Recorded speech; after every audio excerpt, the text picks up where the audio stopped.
Ya, terus kalau definisi jodoh seperti itu. Nah, untuk kita-kita nih yang sedang single, sedang sendiri, gimana sih Bu cara memilih jodoh yang benar gitu? Oke.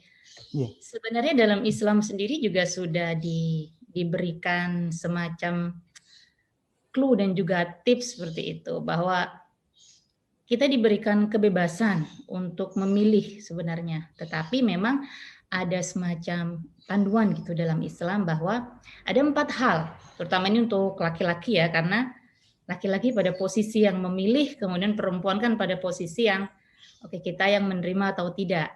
Jadi panduan itu diantaranya ini di dalam Rasulullah sendiri yang menyampaikan dalam sebuah hadis, bahwa yang pertama kita bisa melihat dari sisi apa namanya hartanya, ya. Jadi apakah dia terpandang atau tidak terkait dengan hartanya. Kemudian bisa dilihat juga dari nasabnya, seperti apa statusnya. Status di sini bisa status sosial, kemudian status keluarganya dalam masyarakat, terpandang atau biasa, dan juga bisa karena kecantikannya atau fisiknya.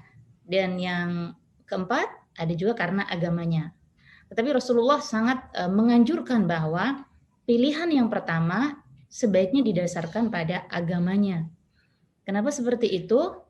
Sebenarnya pandangan-pandangan yang diberikan seperti ini adalah untuk memudahkan kita sendiri sebenarnya, Mas. Karena ibaratnya ketika kita memilih karena agamanya, seseorang yang memiliki agama yang bagus akan secara otomatis kan dia memahami apa yang harus dilakukan. Kemudian secara tidak langsung sebenarnya terkait dengan, kan kita tahu dalam Islam toharoh, kesucian atau kebersihan, mohon maaf, itu sangat ditekankan.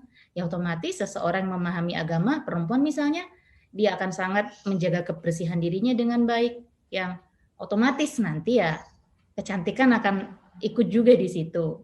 Nah, jadi kenapa agama diutamakan? Karena nanti ketika menikah pada akhirnya bukan kecantikan aja yang menjadi istilahnya tolak ukur apakah keluarga ini nanti akan bahagia atau tidak, mudah atau tidak dalam menjalani segala masalah, tetapi lebih kepada pengetahuan akan agama.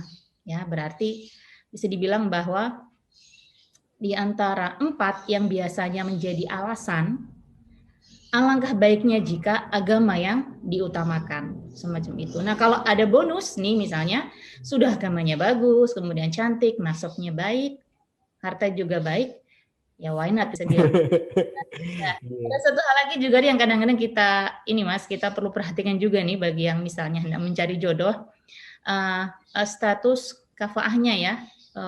Kita sering mendengar istilahnya kalau cari jodoh yang sekufu aja gitu. Itu maksudnya yang sebanding seimbang. Ya, ini bukan harga mati sih, tetapi disarankan sekufu seimbang. Misalnya kalau kita status sosial atau secara agama kita cari yang hampir sepadan aja gitu. Atau laki-laki jauh lebih tinggi sedikit.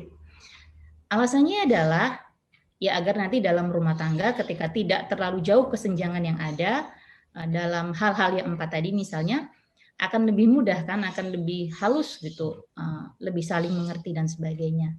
Jadi 4 hal itu plus dipertimbangkan apakah keseimbangan ada di situ, itu saya rasa bisa menjadi salah satu cara untuk memilih jodoh ya, untuk pertimbangan. Terima kasih sudah nonton, jangan lupa like, subscribe, dan share ya.